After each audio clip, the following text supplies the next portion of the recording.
Hi guys, welcome back. So in today's video, I am doing an updated version of my best and my worst luxury purchases ever. I think I probably spent around about $300,000 on luxury so far. That is a broad estimate. Could be more, could be less, but I think it's probably around there. And obviously that's a lot of money. So within that, I've had some absolute successes and I've had quite a few duds as well. So I'm going to be rounding up my complete luxury loves, the ones that I absolutely think were worth every single penny and then some, as well as the purchases which were just bad, like through and through were just complete disasters. So I hope you guys enjoy this and let's get started. Coming in at number one, and probably surprising no one, but it is my Chanel Classic Flap, and this is kind of a catch-all category because if I named every single Chanel bag that I loved, it would pretty much be the whole video, but my absolute favourite style is probably my medium white flap. That is closely followed by my black jumbo, probably closely followed by that with my grey jumbo. So I do have a lot of favourites, but the Classic Flap absolutely takes my number one spot. And that is simply because I just think it's a wonderful bag. And yes, they are extortionately expensive. I thought it was ridiculously expensive when I bought it, but now even more so. I got this for £5,500. I think now it's closer to 9,000, which is an insane amount of money, but I just love them. You know, I've always loved the look. It's always been my favorite bag. I think they wear amazingly well in the caviar leather. They really do hold their shape. This one still looks incredibly good, despite the fact that it's one of my most worn bags. They go with everything. They never go out of style, and I just absolutely love mine to bits. And the good thing about the Classic Flap, for me at least, is that even those purchases which haven't worked out for me for whatever reason, you know, maybe I got the wrong size or color combination, I have been able to sell and recoup my money, which for me just makes it a complete fail-safe buy. Now it's probably changed a little bit just because the prices are so high, it does change the dynamic. So I do see Chanel bags going for less than retail, not a ton less, but I do think it's affected the resale market. But you know, I obviously bought mine a few years ago and they have served me really well, and it absolutely is my number one favourite buy.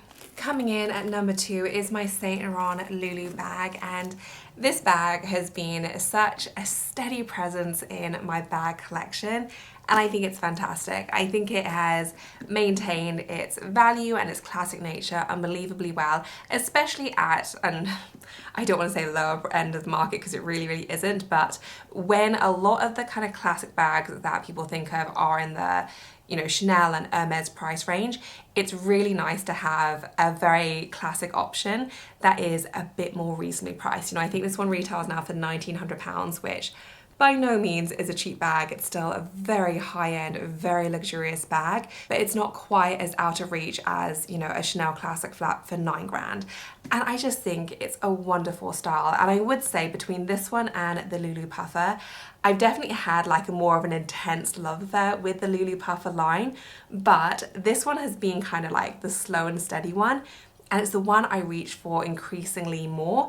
And I just think it's fantastic. I think it's a little bit more grown up, it's a bit more sophisticated, very classic in terms of, you know, the colour and the design, very wearable, very comfortable to wear. It's a nice size as well, like it's good for day, but you can also wear it for evening without it feeling too large. I just think it ticks a lot of boxes, and despite the fact that it isn't a super hard bag, you know, there is a little bit of squish to it, I do actually find that it's worn very well. It hasn't lost its structure at all, and for me it just feels like a very well made bag with nice attention to detail.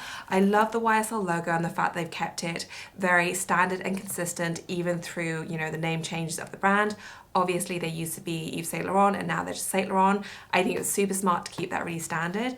I think it's done them very well. My only one niggle, and I've mentioned this so many times before, but I would say that I don't love the fact that it has a divider in the middle. Like, if they could just remove that, I think it would make such a difference. But it might also be there for structural reasons, so I'm not a bag maker, I don't know, but that is kind of pretty much my only grievance with this bag. Apart from that, I just think it's all kinds of wonderful. I love the colour combination I got. I think the nude with the gold goes beautifully. I think it's a very luxurious looking combination. Goes with everything, super versatile, and it's just one bag that I never get tired of. So yes, it's increased in price since I got it.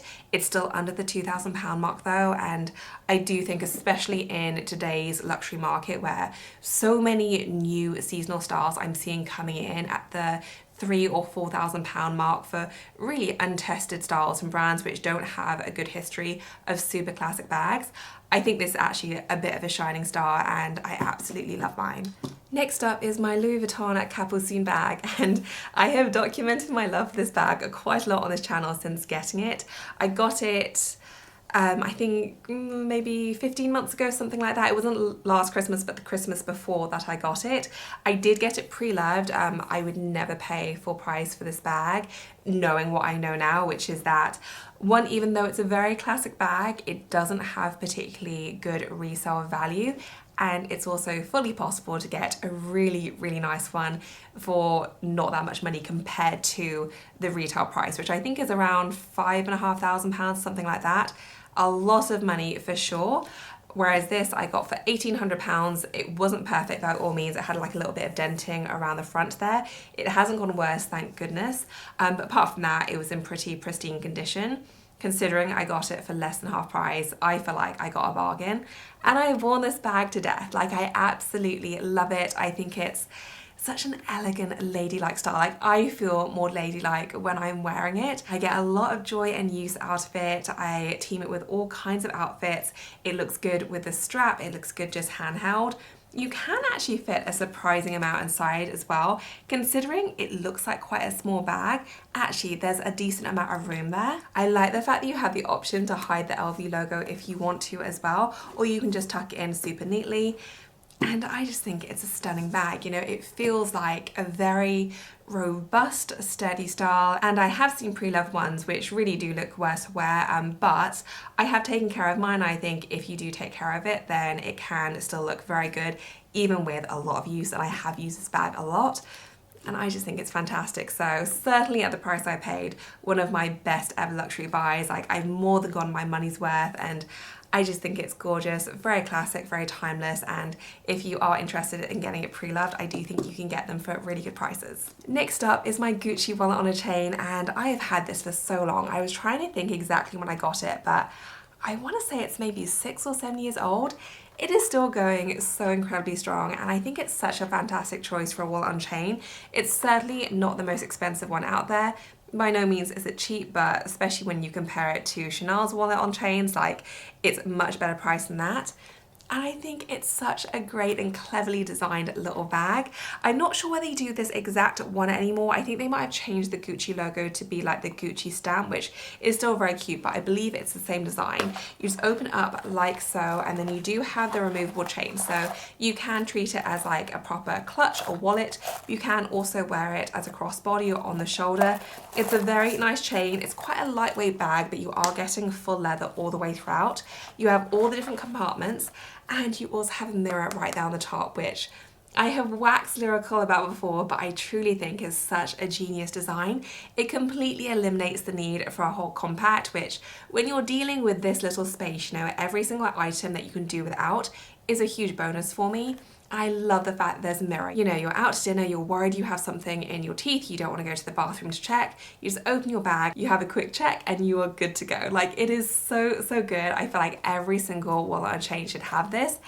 And I just love the design to bits because of that. It has a fair amount of room for a wallet on chain. You know, it's not huge, but none are. And then you have a nice compartment for your coins or any bills or anything secure that you want to keep in there too. So for me, the internal layout is just completely genius. I don't understand why there are so many more expensive wallet on chains which don't have that. Like, for me, it's just a complete winner.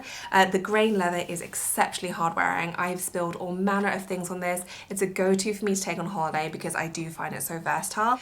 And I just think this is fantastic. So absolutely love it. Would highly recommend. For sure, one of my best ever buys. And then next up, I do have my Chanel O case, which isn't one of the most commonly mentioned or talked about Chanel styles, but I've actually found mine to be so unbelievably useful. I did also get mine pre-loved. I don't feel like I saved a ton. I think I got mine for about £900. I think they retail for about 11 or 1200, something like that. So I saved a couple hundred. It wasn't huge, but I love the style. I was happy with the saving. It was pretty much brand new when I got it. And honestly, I have used this bag so much. I use it mainly when I go traveling on holiday or even just overnight somewhere. I find it immensely useful for storing travel documents. It's very large, so it's very handy to do that. But once I'm actually at my travel destination, I use it as an evening clutch too.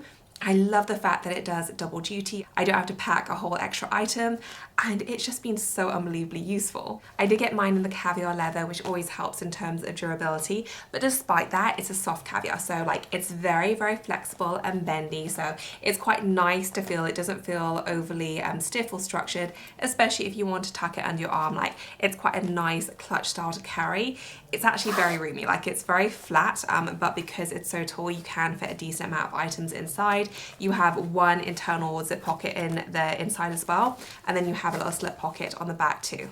I did get mine in the white, and it's been pretty much wipe clean. I've had absolutely no issues at all. It fits really nicely inside my tote bags, which I always tend to use when I'm traveling. I always have, you know, a little carry-on and then a tote bag.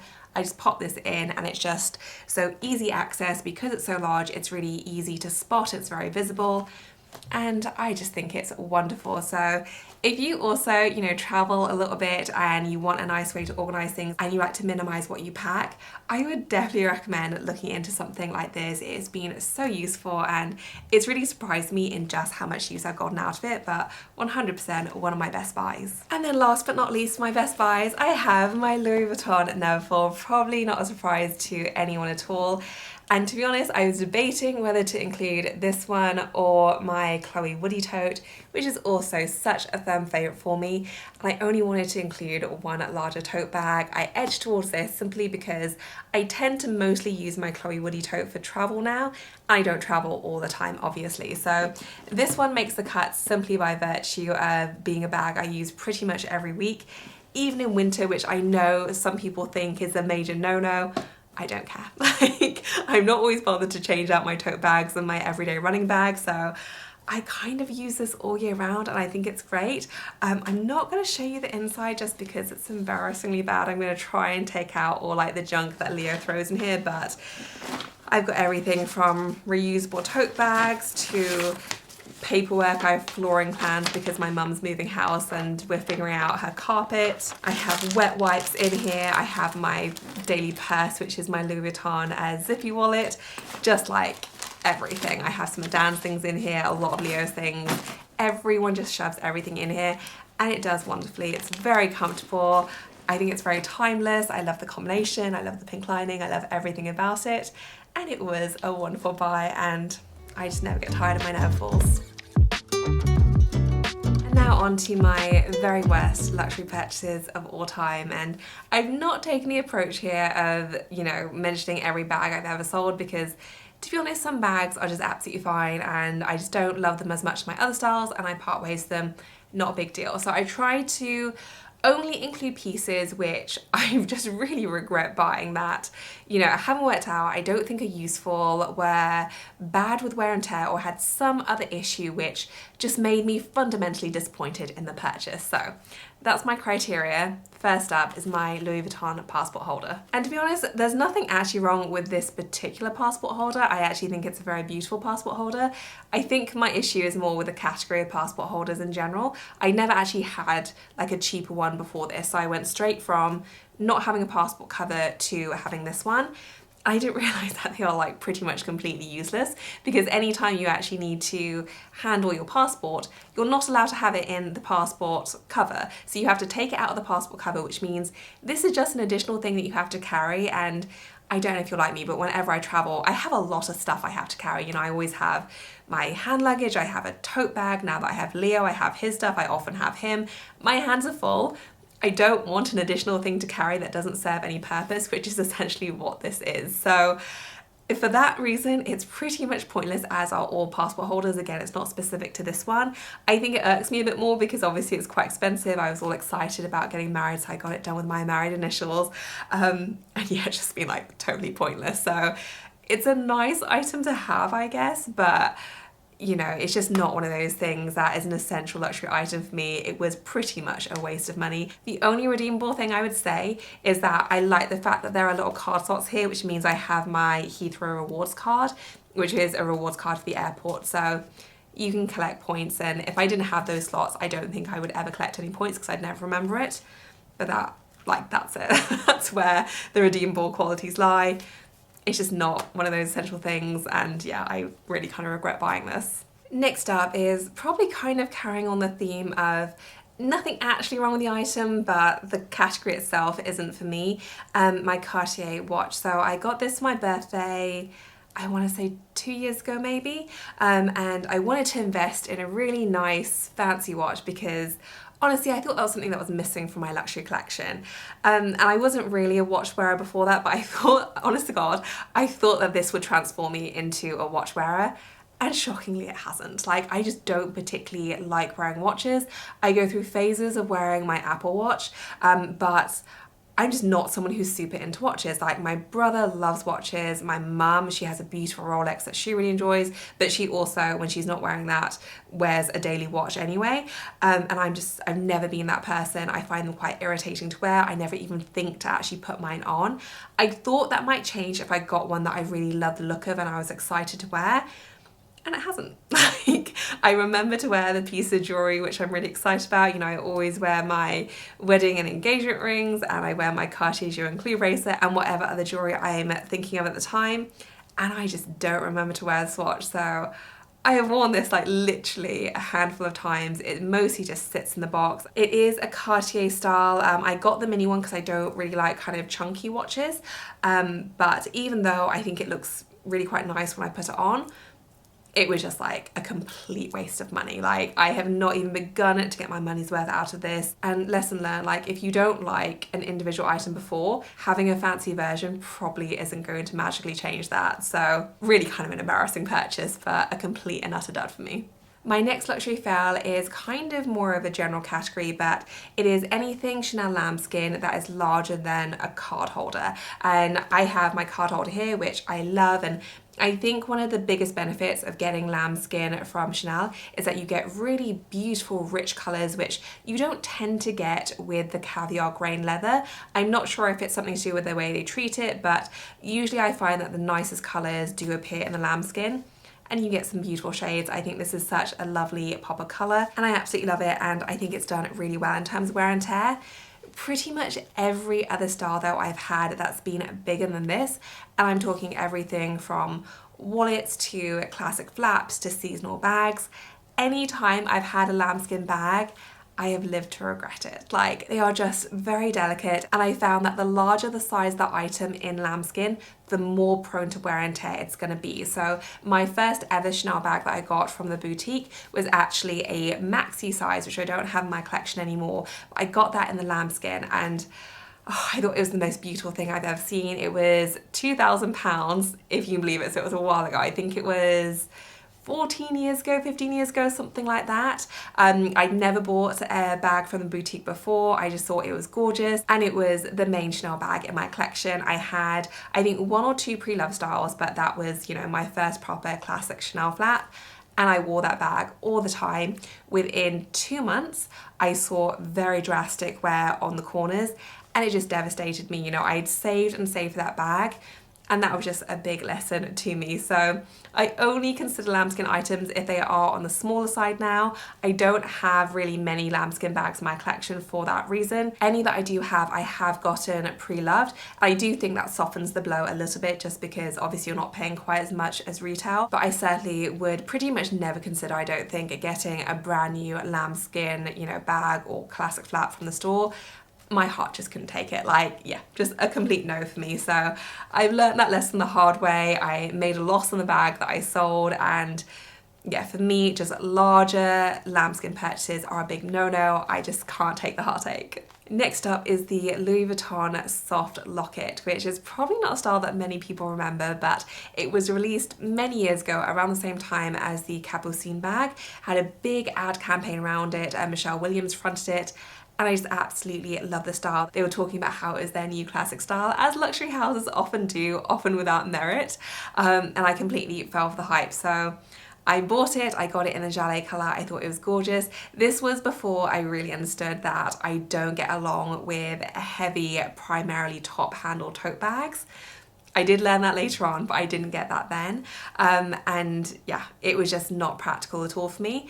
And I don't think I've ever made such a hefty loss on a bag so soon after I got it. It was pretty much in pristine condition, but I could not sell this bag. Like, it was almost impossible. I think I ended up selling it on eBay, but it was on there for ages. It was a real struggle to sell, and then I finally did. I made a huge loss in it, which was very painful to swallow. So that kind of sticks out of my head. Again, I don't really mind, you know, buying bags I'm not working out and sell them on, you know, usually you do make some kind of loss, but it's usually not that huge as long as it's in good condition.